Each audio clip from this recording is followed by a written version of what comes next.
baffle many investors. The September fear is here to stay. For September 1st was a scary one for many people. If we have tariffs, the market gets scared. If we don't have tariffs, the market gets scared. It looks like we just want to get scared.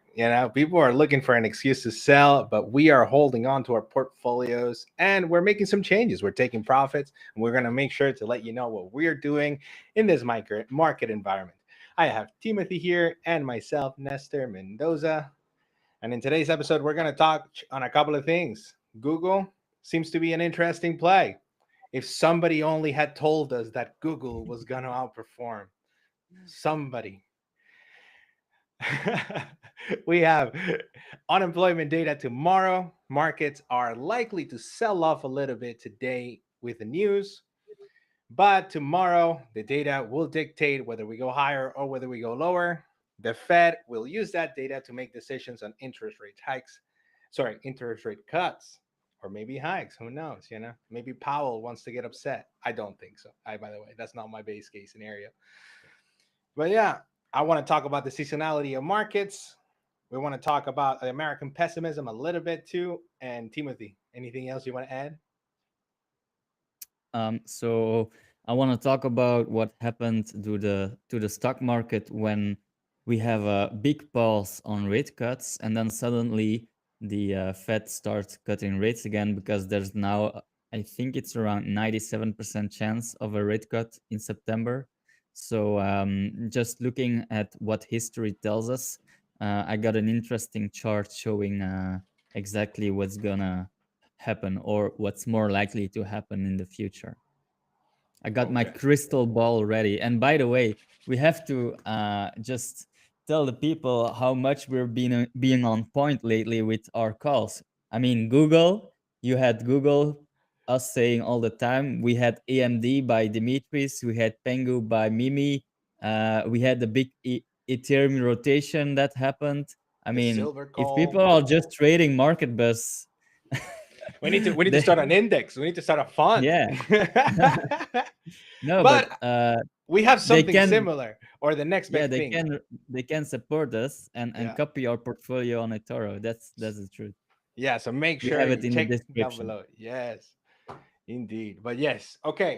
So the markets have been going crazy. A lot of people are scared right now, right? Like sentiment all around seems to be bearish. I'm actually a bit bearish too, but I'm making money, which is nice. But there seems to be sort of like the toppling of dominoes, and we're just waiting for that massive domino to make, to collapse everything. But it just keeps up not happening, right? Like the market reactions, I think we've had them in the last couple of weeks too, where it's just there is something coming later in the week, and we have to sell right now because it's gonna be bad, and we're just expecting for the numbers to be bad, and it just ends up being what we were expecting, and markets rally again. It's been panic, panic, panic. We have Orbital and Dragos here today. Welcome, guys. But yes, Timothy, what are your thoughts on that? Right, because it feels that the market is too happy. We're looking for a reason to be sad. Yeah, if we just look like how is the seasonality index doing, Are we gonna and are we gonna talk seasonality? Oh, okay, okay, okay. this is the chart of the last 60 years of the S&P summarized. So when you look at September, you can see that it usually dips and even bounces out of it, but eventually it's closing lower. So that's how it's usually happening. We saw the same in August, nothing really happening in August. But if you just look at what it did in the last 4 months, the S&P has been up for 4 months. I don't know if you realize that, but that's very uncommon. So there is this interesting stat showing all the years that the S&P went up 4 years, 4 months in a row. Let me see. Yeah, these are all the 4 months in a row years. So I'm not sure if you can see it. Yeah, yeah, yeah. And yeah, it was basically 1958 and so on until today. So if we just look at how were the returns in September, you can see that actually only four of them ended red. So out of all the years where they had 4 straight months green in a row, 4 of them years are red, and that's a 6 out of 10 chance to end green for this year. So that's not bad actually. And if you look at the rest of the year, so how it's gonna close in December, only 3 of them ended red.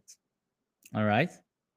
And then also looking at the 12-month time frame, so from this month of September into the next 12 months, you'll notice that 20% of two times out of the 10 are red. So 8 out of 10 times it should close or end green at the end of the 12 months. So that's pretty interesting, no? Yeah. Well, it's interesting because I was like, right, like the problem that I have with seasonality, right? It's like it's just because because the leaves are falling off the trees, all of a sudden the market should turn around. And I was like, this doesn't make any sense to me. You know what I mean? Like this is like rational players in the game. There should be a reason behind why there is a seasonality. There's a couple of factors that play in, right?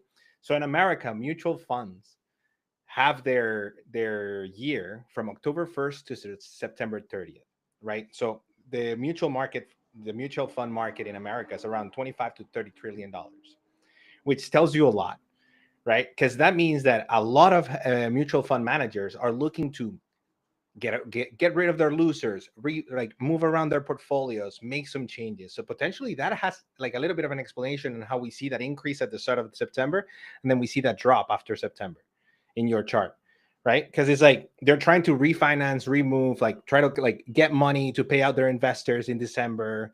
It's almost like a tax harvesting season that takes into consideration. So there is that. A lot of people are coming back into their trading desks, and a lot of people are analyzing the earnings right after they've come out from holidays. So all of that low volume that we had, it's starting to pick up again, and people are starting to make decisions. So actually, September is a really good time to actually look at your portfolio and be like, okay, like let's see what starts getting a discount and let's see what I can get into. You know what I mean? Because it was super interesting. Like Google, which was one of the calls that we made, Monday came down. It gave like a beautiful entry opportunity, and then all of a sudden I bought some more. You know what I mean? I think it's the biggest position that I have after Nvidia right now, and it gave a beautiful entry point to just be able to buy and get in and take profits. It was insane. And that was just because why? Oh, the market always sells off since September. There was really no reason why. Like the market was upset at the fact that we potentially won't have tariffs by October. What are we talking about here, right? If we have tariffs, the market gets angry. If we don't have tariffs, the market gets angry. What? You know. So here was what's the idea? It's like the seasonality. Like I understand that there are market like factors that are affecting the seasonality, but if you sort of understand what those are, which is like, oh, end of quarter rebalancing, right? The end of September, all of these different factors create opportunities more than they could hurt if you understand what those are, right? And it's just a matter of digging deeper and just making decisions on that, right? So even if we have a negative September, I think it's buying opportunity, which I think we've been wanting to, at least that's the sentiment. A lot of people are waiting for like a dip to get back into some of the stocks that have been rallied like crazy, like Nvidia, companies like Meta, Amazon, So I think we would see some weakness there, But the seasonality, for me, is like, look, like I'm like, if the stock market is bullish, like if Powell comes in and says, hey, we're just gonna cut 50, that could potentially make markets super euphoric, right? I don't think we're gonna get a 50 cut. I think we're gonna get a 25, right? But if unemployment data comes in line with expectations, that could be a good catalyst, right? We could see September being a good month. As long as Powell doesn't rug pull us, we should be okay. We should be okay. But another thing we want to talk about, right? So we have data tomorrow. What are your expectations there? Because I, I'll give you sort of like the preview. We are expecting unemployment rate to come in at 4.3%, which is a point higher than last month. And then we are also expecting 75K non-farm payrolls. The interesting thing here will be the revisions and how they continue to come. They continue to come because the thing that sort of spooked the markets the last time was the revisions that we got in the previous month, the last 3 months, that ended up affecting how the Fed was going to act, and the reason why we're expecting a 90% probability of getting a cut. 4.3% we're expecting, I think at least my data tells me that. It could be 4.4, but I think it's 4.3. And then we're also today we are getting a little bit of data, or we should have gotten a little bit of data. The U.S. trade balance, what's higher than expected. Interesting. And then the productivity. Whoa, wow! The U.S. productivity got revised to 3.3, which is that's extremely bullish. Maybe AI is having an effect here. So again, this is just the data as is coming in, but this could have impacts in today's market. We'll see what the market reacts today. We're probably going to see some selling though. I think today It's into slightly up. It's like yeah 0.14% up yeah. for now. And I think the attention is gonna shift away from inflation into more the employment data, because that's also what Trump was hinting at, and now Powell is also hinting at since the latest yeah meeting. So we're gonna see maybe if data comes in worse than expected, uh, the market is going to anticipate more cuts, more probabilities of cuts. And also, that's what drives stocks higher. So they're going to love it. And that's the reason why every dip that comes now in September might be a buying opportunity. Also, I want to mention the last time they cut rates was 8 months ago. So that was somewhere in 2024. um yeah, and now we're seeing, like, after such a pause, that it could have a big impact on the markets going forward. So I'm gonna share like another image that I found on online, where let me see. data's good today. It should be positive for markets, and the data yesterday was also decent. I mean, so some thi- industries are getting hurt, but So this is the chart I was wanting to show. So a first rate cut after a big pause happened in 4 years. It had happened two times in 1976, and each time when the rate cut happened, you saw the market basically rally. So again, this is a summary of those 4 years when they cut rates after a big pause. So, and it's showing there are dips along the way, but eventually the trend is up. So that's why whenever they pause for a long time and cut rates, it's so important to stay long and don't try to time the market. yeah, it's the truth. It's the truth. Even though I'm trying to time a little bit with a little bit of my portfolio, I'm trying to time. It's the truth. It's the truth. But nice. Okay. So, what are your expectations for tomorrow? What do you think Jobs is gonna? Do you have any? Do you have any at all? Because I know predictions are like it's not the ideal, but it's. Do you think it's gonna come in better than expected, worse than expected? uh, it's basically gambling for me, so I'm not. Yeah. But if I would gamble, I would say it's gonna be worse. Yeah, well, that's been the trend so far, And the thing is like it's a little bit scary because what we are saying is that we're looking for interest rates cuts because the economy is getting worse. So it's like that is one of the hardest sort of plays here. It's like we want interest rate cuts, but we want the economy to get worse than it is. So that's a big caveat that we have to pay attention to here. Hopefully, it's not so bad Bad that we news see is good major. news again. Could you repeat that? Bad news is good news again. Correct. Correct. Well, I actually, so I heard that and I was like, that tend to be the in line. But I think right now the market is going to be paying attention. I think bad news is bad news. Good news is bad news. In line is great news because at least we have a prediction of what's happening. But if we start getting off track a lot, we're gonna start seeing bad news become bad news again. I have a feeling. There's also this discussion about now Trump trying to control the politicians a bit, where or at least the reserve, the Federal Reserve, giving out the stats. And there is um this thing where he can just influence people out there to give out stats that are wrong or false, like they do in China. So we as a market participant, we want the stats to be the truth and not being tweaked just to show it's only good. And that can cause problems too if we notice that the data that they give is not in line with what it's really. So also something to look out for. 100%. Like, I mean, look at what the damage has done in China, right? Like, I think China's PE right now is 11, America's PE is 26. So it's like that tells you that there is a punishment for having that data. It's like, yeah, short term you might benefit from not panicking markets, but then if the data continues to come off hand, then you can't trust it, right? So that's a big if. But now, Timothy, Dragus asks, and I want to know what's on your desk. What are you paying attention to this week? So there's a few stocks that I've been eyeing. One of them being more in the cybersecurity space. You have Fortinet. It's one of the biggest, cybersecurity company, together with Palo Alto, also one of the biggest cybersecurity company. And Fortinet, maybe I can share a chart. You can see how much down it is since latest earnings. Yeah, this is Fortinet. It's down from the highs around 30%, so not bad. And still, it's making a lot of money. I mean, earnings are always beating.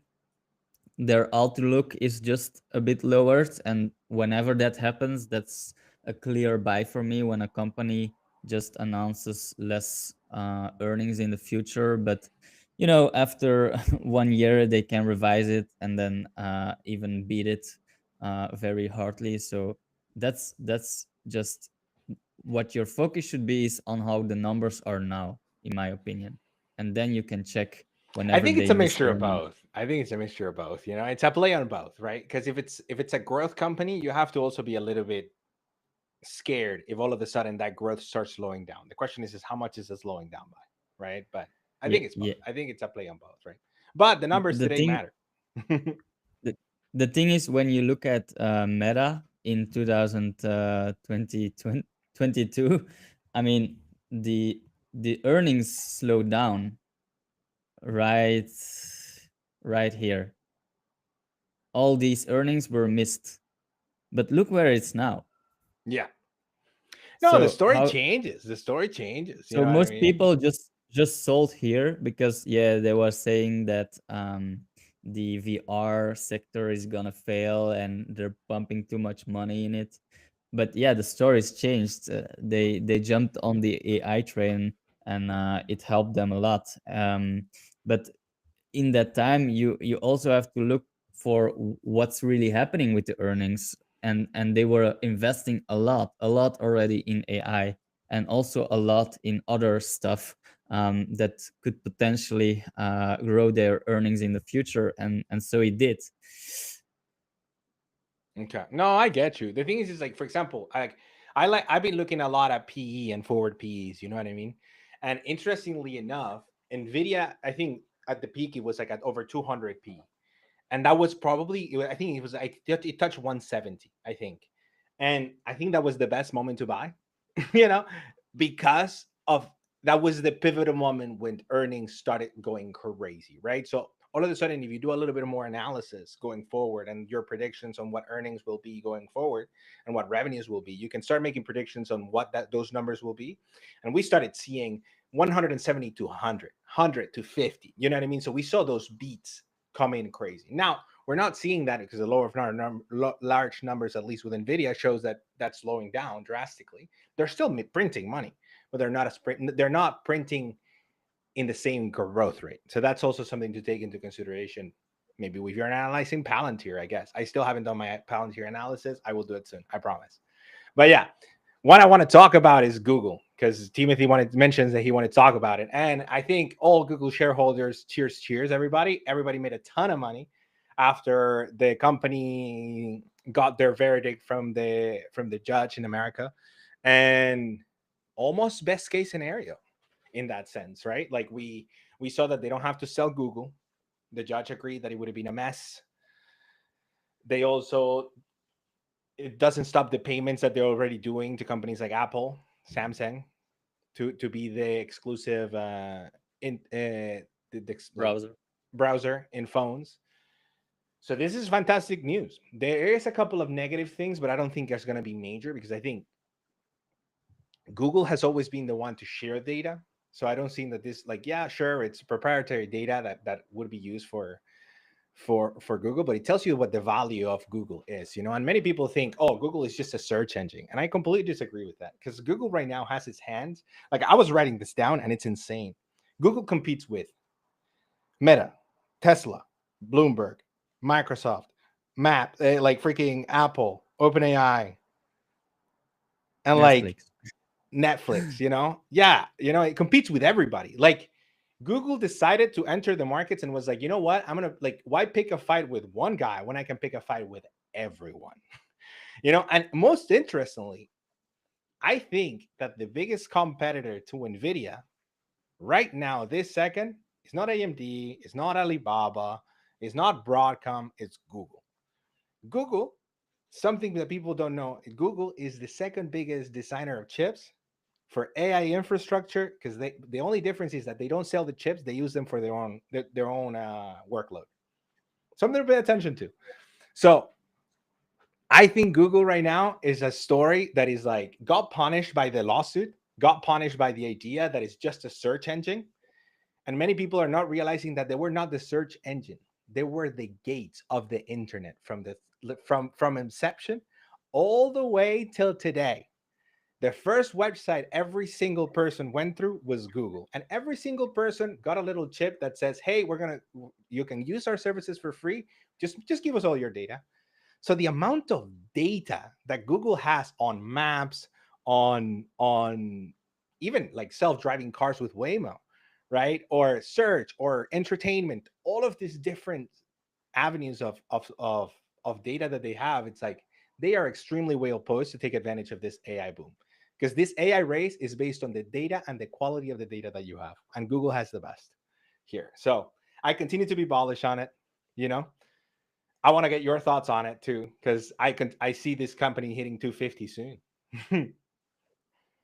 Imagine the court had to decide 2 years earlier. I would have seen another result, but right now, the judge said it itself that the reason why he didn't want to split Google is because we're seeing a lot of competition also with the chatbots.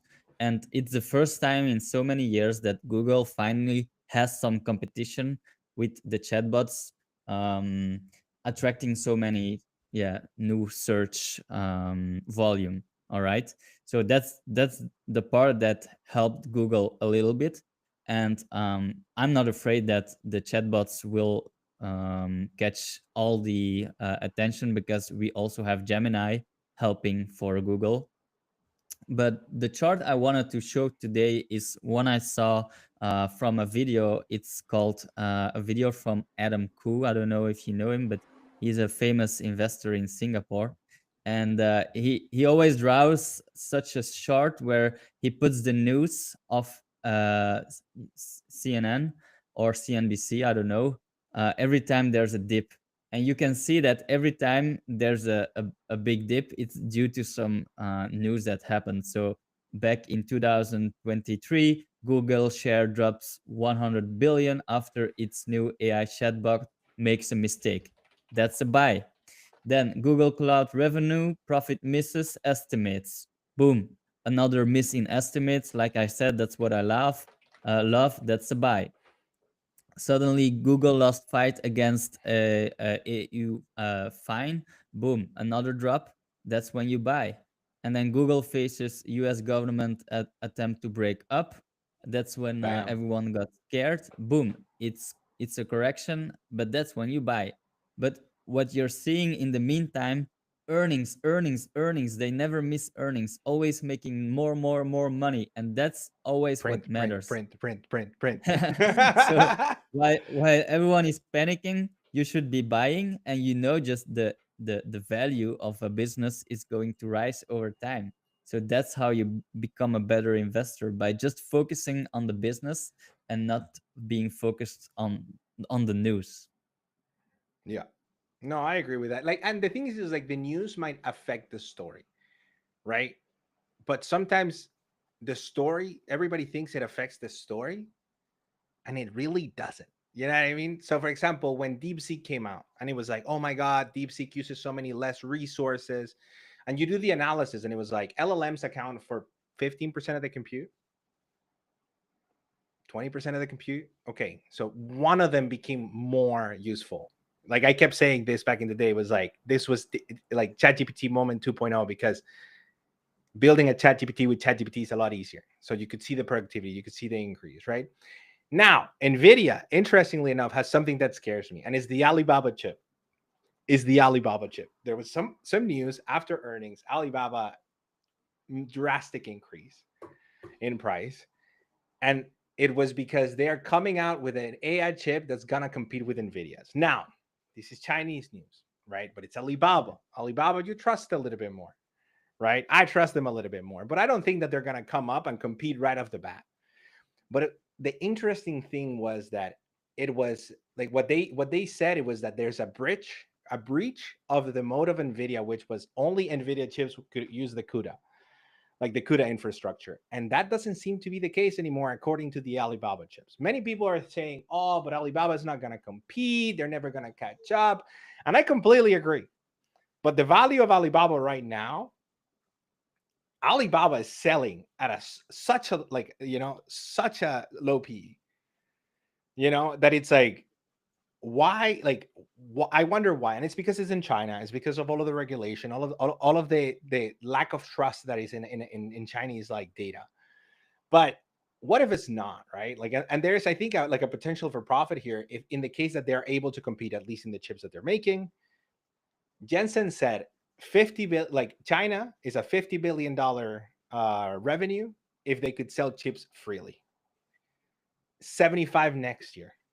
If Alibaba just takes a portion of that, if they're able to compete and they're able to create a portion of that by accessing the CUDA infrastructure, that's a game changer. And the question is like, if Alibaba can do it, who else can come in and play in the same game? And then the Nvidia mode drops. This is a developing story, but I think this one should scare investors more than the DeepSeek. This one scares me more. I can tell you that much. It scares me more. More than the DeepSeek. This one, because this is an attack on the core business of Nvidia and the direct mode of Nvidia. This could breach the walls. This could breach the walls. And if Alibaba can do it, which they're not, their expertise is not chips. Their cloud infrastructure is growing drastically and is fantastic. What could we see in the rest of the rest of the sector? AMD competing, Google competing, accessing CUDA. What happens then, right? Because then those margins are going to have to drop. Revenue is going to have to increase a lot more for them to be able to maintain the valuations that they currently have. I don't see Nvidia dropping too much, but I think intrinsic value for Nvidia right now, it's sitting 150, 160, in my humble opinion. I could be wrong.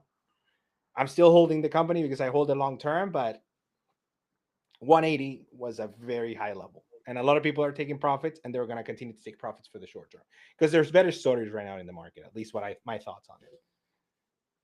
I don't want to short it. Like, I don't have no. You know what I mean? Like, I know. I don't want to short like an increase in revenue from 43 to 53. No, I don't at all. You know what I mean? I don't. A short? I don't know if it's a short. You know what I mean? But I mean, like a hedge? Sure. I mean, I've been hedging my position since the top, and it's been paying out so far. So I'm not upset at the fact that I'm hedging, but it's scary. It's I very, also got very scary. my value at 160, so So we're it's a not too, bit yeah. overvalued right now. I think so, and it's like I just either there's two things. Either we go back in price, and the thing is usually when Nvidia drops in price, it drops overly, so there's buying opportunities, or Nvidia just stays stagnant until the price can catch up, which is probably next earnings. I mean, like if the thing is one of the things that they said in the earnings call was the H20s, right? They have not sold one H20 to date, so kind of scary. 54 billion dollars worth of revenue. It's insane. They're going. That's a $10 billion increase, and that doesn't include China. If they're able to sell to China, it's $8 billion, 8 billion of additional revenue. I think they're estimating five, but the U.S. government is a slow one, so something to pay attention to. Keep a close eye on it. Nvidia will provide buying opportunities. Great companies at great prices is beautiful. So don't be afraid, to kind of like take a little bit of profit and then rebuy at like a lower point. Just make sure that if you're a long-term investor, always keep a position. That's what I like to do. You know what I mean? So yeah. Anything else, Timothy? Anything else? I I have 5 more minutes, and we can talk crypto if you want. We can do it. We haven't Welcome talked to the crypto crypto. segment. I know, Timothy. I know, and I'm super intrigued what you're about to say because I'm looking at it like I want to know. Like Mara is an interesting one. I would love for Mimi to do like an analysis on crypto Miners. miners. Yeah, like Mara right now is so shorted so much. They keep diluting investors, which is a problem, but the company is massively shorted. I think somebody made a mistake here. But Bitcoin. Yeah, we're watching Bitcoin here, and my base case is September should, based on seasonality, but we just discussed that it might not be the case here also. But my base case is that Bitcoin trends a bit sideways and down for the next couple of weeks, just because it had that massive move here. It was around 60-70%, so it needs to absorb the move and then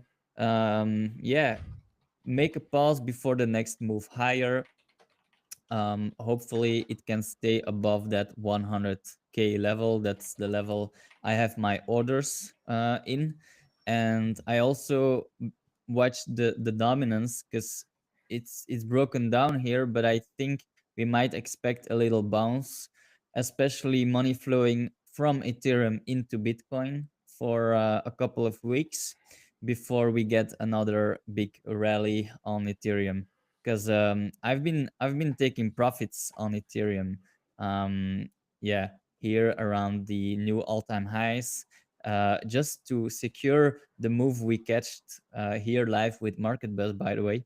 So um, we catch this whole move here from Ethereum, and now I'm stepping back, putting more money into Bitcoin, and watching how September will unfold, and then I can just load up on Ethereum again, just to prepare for the next leg higher. But I think September might be a bit choppy. I think we're seeing, I don't know, risk assets right now are trying to consolidate for a little bit, which is super healthy for a market. But I mean, I like how even in like I saw Bitcoin rally when the market was coming down in on Monday, and that was very interesting too because it feels that we are starting to see Bitcoin again act like a defense mechanism, almost like gold. Which I prefer Bitcoin over gold. I hate gold. I hate gold.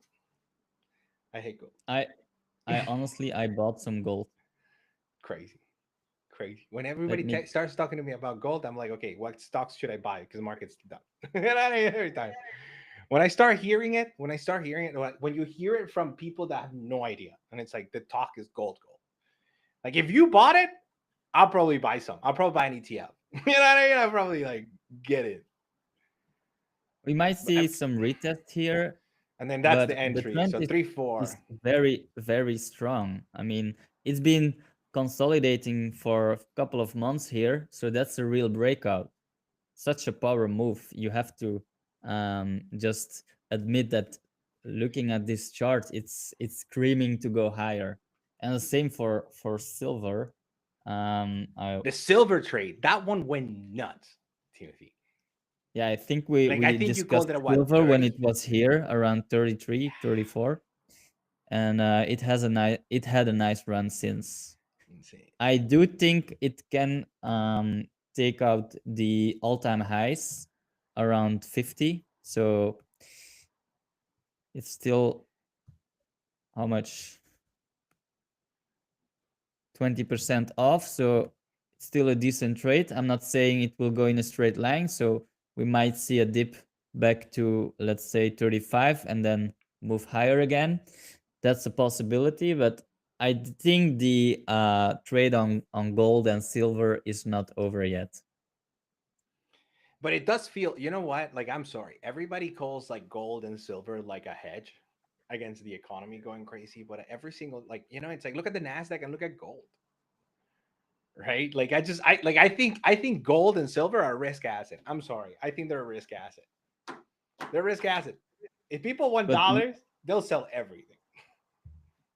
if we compare Google, if we compare gold with the S&P for many months, I mean many years even, it's outperforming since 2007.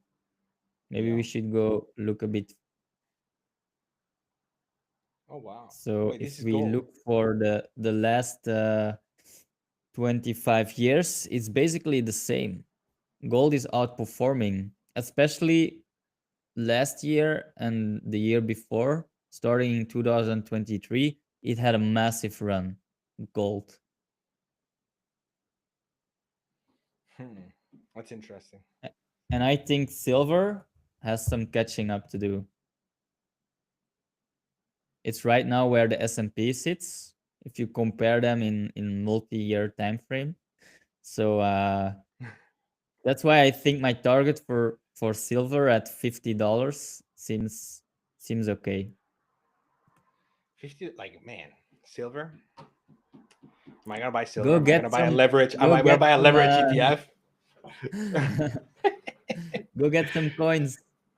I want to get coins. Yo, we should get Market Buzz silver coins. That's an idea right there. That's an idea. Oh yeah, Let's I'll be do it. so down. I'll be so down. How much to announce? How much to announce? It's not a lot either. You know what I mean? Market Bus silver coins. If it hits 50, we gotta do it. We gotta do it. We buy now and use the profits to buy the coins. Yeah. Oh, that'd be so good. That'd be so good. All right. All I right, don't think we have Nestor. anything else. Any questions in the chat?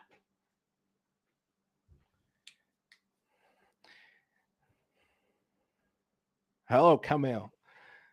Orbitzer says, I'm bullish September on RTY, NASDAQ, and crypto. So we're bullish here. You know what I mean? I'm a bit bearish. I'm a bit bearish because it's like I don't want cuts. Cuts symbolize that the economy is not doing well. And I think the economy is just doing fine. But the problem is like only the top players are doing fine and the rest of the economy is tanking.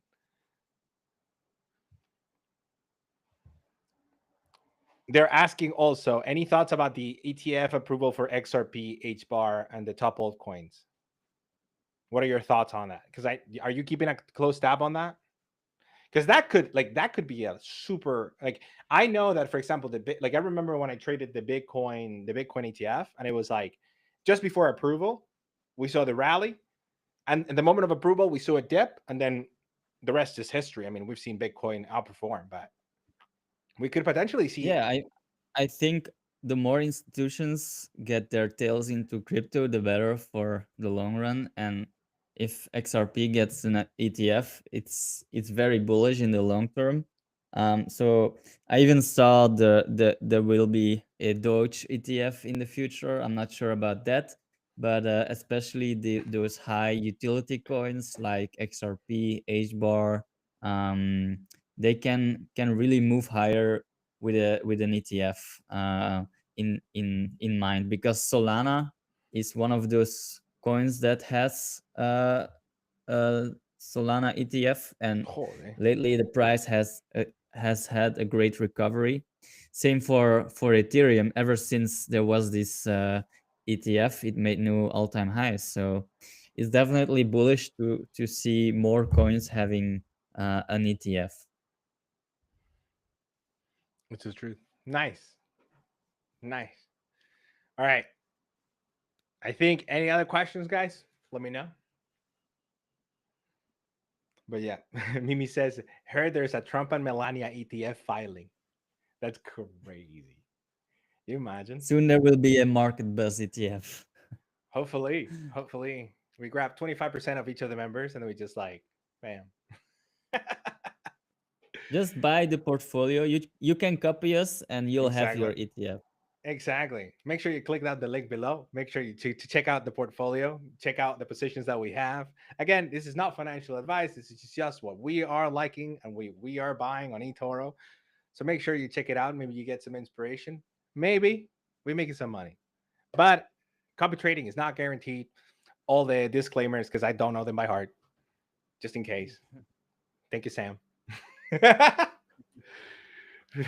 It's in the description, the disclaimer. So there. H bar. Thoughts on H bar? I was a bit bearish on H bar lately. It You're a bit broke quiet. down, but There we go. You're good. You're good. Go. yeah, H bar was breaking down lately, so I was being cautious. I do have it on my watch list, but if it breaks here around that 21 cents level, I think it's going much lower at 18.5 at 18 cents. Now, as a long-term holder, should you be worried? I guess not, but I usually cut my positions when it's breaking below the 200 moving average, and it's very close now. So watch that level if you're thinking about holding long term. Then probably if you're bullish, you're gonna keep on buying it when it dips lower. But for my portfolio, I try to focus on altcoins in uptrends. Just look at some of the coins in uptrends like TRX. Look at that trend. It's just going higher. BNB also making new highs here, trending higher. I recently added Link. I think it can easily take it to the new all-time high. So I've been buying Link. I will buy more if it drops to $20. Look at that space from the 200 moving average. It's still so wide compared to H bar. Also interesting is Bitcoin Cash. I know the fundamentals are crap, but what you gonna do when the chart looks like this? Just bouncing off each support, trending higher. So these are the coins I'm watching. The coins that are in uptrends. Mimi says TRX is a stable coin. Every single time we call a coin a stable coin on this channel, it freaking pumps. Yeah, Freaking pumps. it happened with XRP and it XRP, happened with Ethereum. Ethereum. Oh man. WLFI thoughts. I just there's so many. There's so many coins. Like, how do people have time? Oh yeah, I know. This one is How do you have launched by time? the Trump family. This one is launched by the Trump family, and yeah, it was some kind of scam move. It moved up several percent higher, but then crashed 90% in a few days. I do think if the Trump family is backing it, there might be a buying opportunity, like with some small position of your portfolio. But yeah, it's the same like the Trump coin that also disappeared, and it's basically dead now. Not sure if it's coming back. So do it with money you are willing to lose, because you never know what's gonna happen in the future.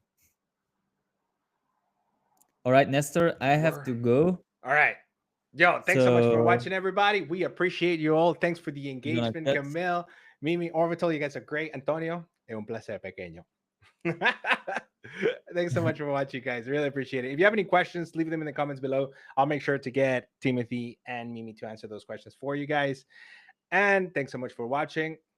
And oh, Mimi saying Copy. Pangu. Mimi saying Pangu. I'm just leaving it out there.